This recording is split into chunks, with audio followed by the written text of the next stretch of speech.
Good morning, colleague and then senior pharmacist. Months ago, my colleagues and I were elected as executives of the Early Career Pharmaceutical Group, formerly known as the Young Pharmacists Group of Ghana. The objective essentially of the Early Career Pharmaceutical Group is to champion the interest of young pharmacists in Ghana. Ours is to also widen that scope as well, so that our colleagues in the diaspora who fall within the Early Career Pharmaceutical Group space will also help champion their interest and see what modalities of collaborations that can happen between those in country and those across the Atlantic to foster our collective development.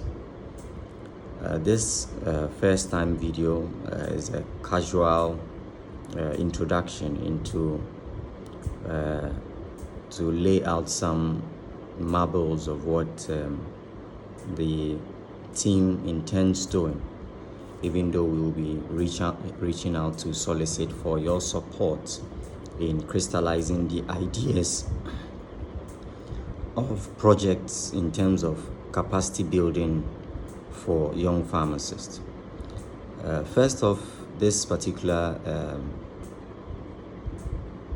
video is centered on young pharmacists who are still schooling or who are within the education system, that is, i.e. the 7 pharmacy schools in KNUST, Legon, UDS, UCC, Central, UHAS, we also have UCC, so all the 7 schools involved, and then entrance as well. The first area of interaction has to do with, we have so many concerns being raised already through executives, through earlier conversations. As students, what is currently happening in the profession, students would like to know. And we'll have series of these interactions face-to-face, virtually, just to be able to iron out our way forward as a group. As a student, you do not wait till complete pharmacy school, write your GBPQE, become a pharmacist before you start looking for a job. As a matter of fact, the reason why we are in school is not merely to find a job, because we've learned from COVID, during the era of COVID, that some activities or some vocations which hitherto were classified as jobs have had to dissolve with the advent of virtual work and other forms of artificial intelligence that has been introduced in the last 3-4 years. So clearly, the utility or the essence of education transcends just finding a job, even though subsumed in that particular act is the idea of value creation. What I mean by this is that our educational system for a very long time has done so well for us. But if you carefully analyze its orientation, its philosophy, it is geared towards we being employed mostly by the government. There's a form of reticence which has been ingrained within the system, which makes us reticent and look up to the government for employment, as compared to other jurisdictions where there's that deliberate effort to see how students can create private value beyond looking up to the government. What do I mean by this? The current configuration of our educational system, as much as it has served the country well, we have very limited career opportunities looking at the space of operation. Either we end up in the community pharmacy, either we end up in the hospital, either we end up in regulatory, either we end up in the industry, or we end up in the repping space. If we take these areas one after the other, As a matter of fact, you realize that, let's take for instance academia.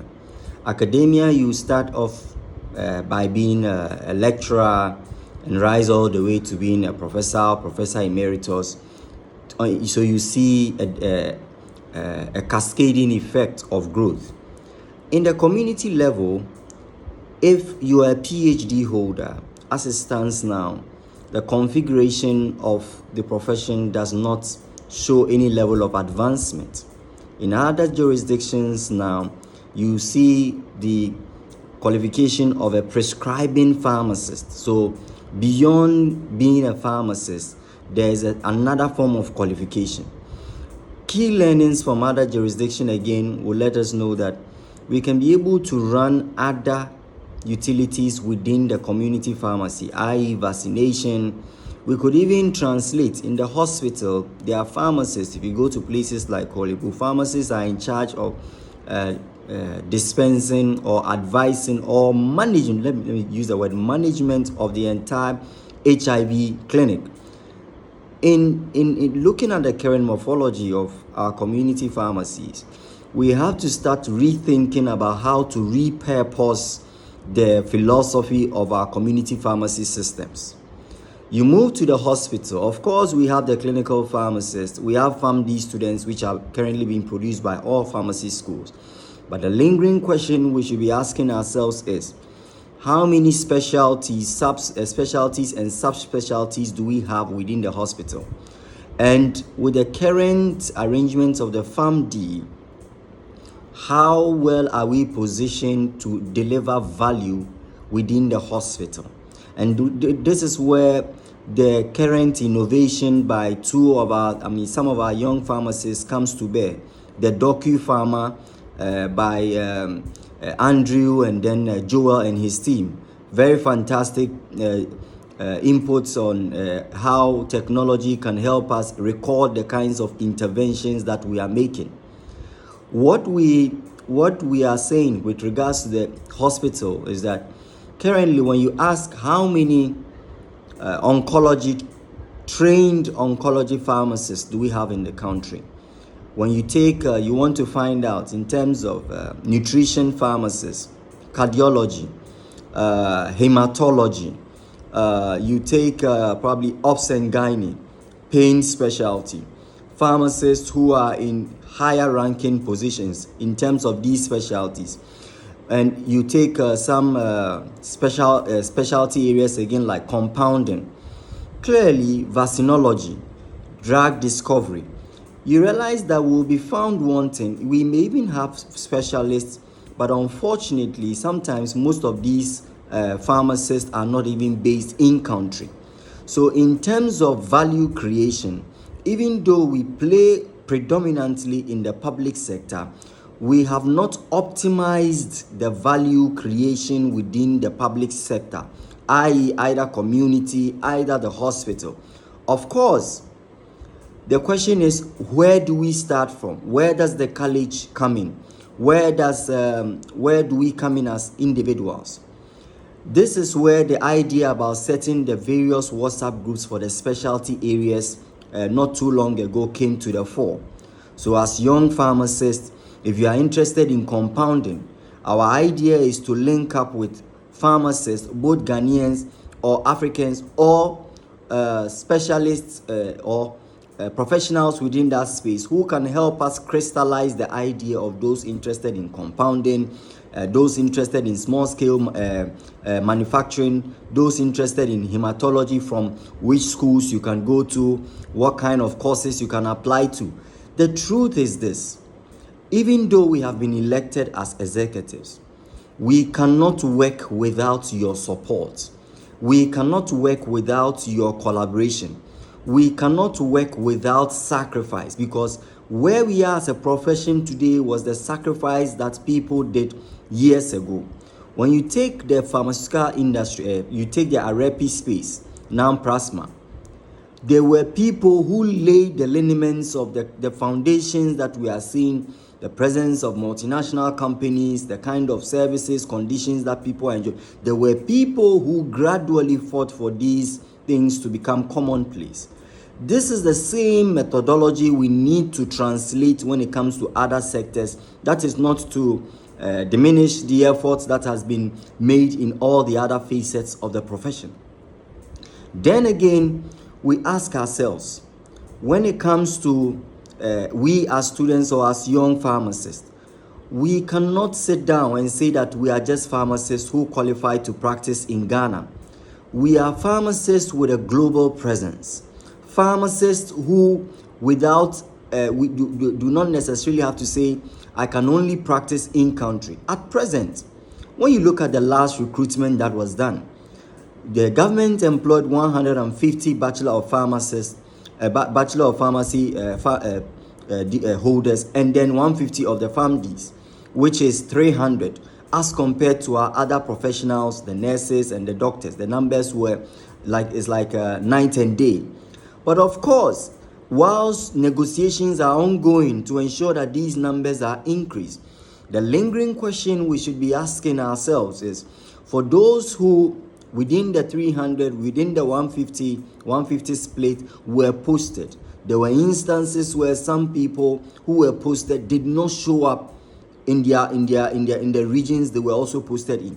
So in as much as we are calling on the government to prioritize or optimize the employment or recruitment of pharmacists, internally we should also take full responsibility that where we are, if we are not committed to going to certain remote places, we should have there should be other people who are very much interested to take up this role instead of squandering these slots where institutions would make provisions and pharmacists would not show up.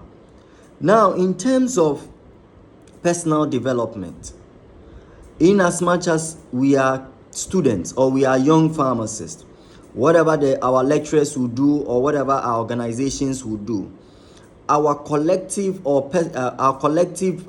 development or advancement depends on the deliberateness with which each of us prioritize our personal development.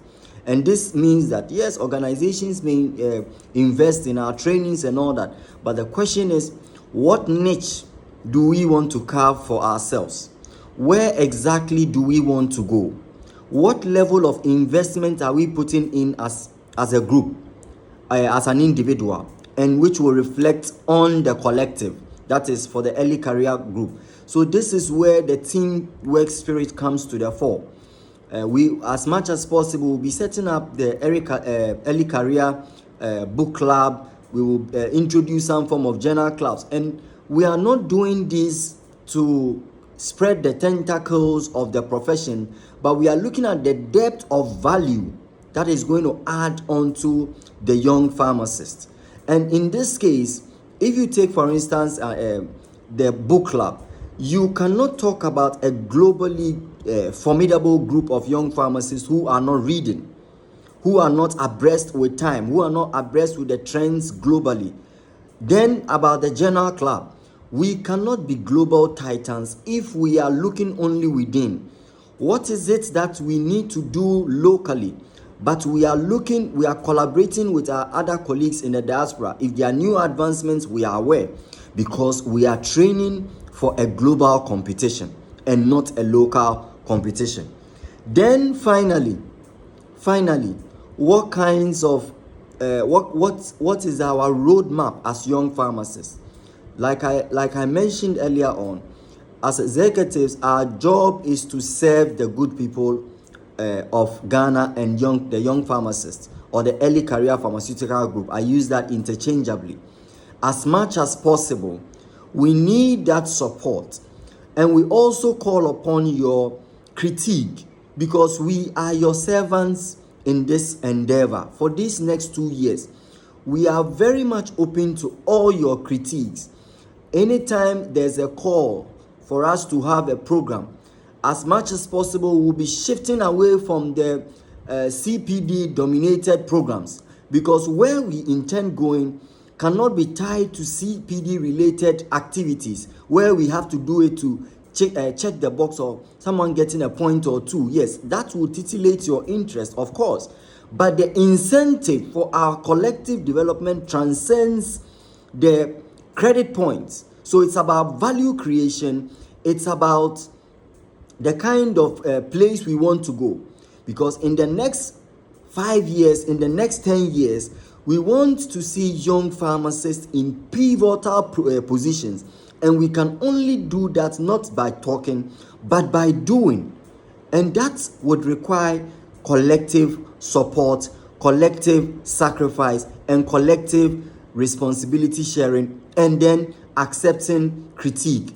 Thank you very much.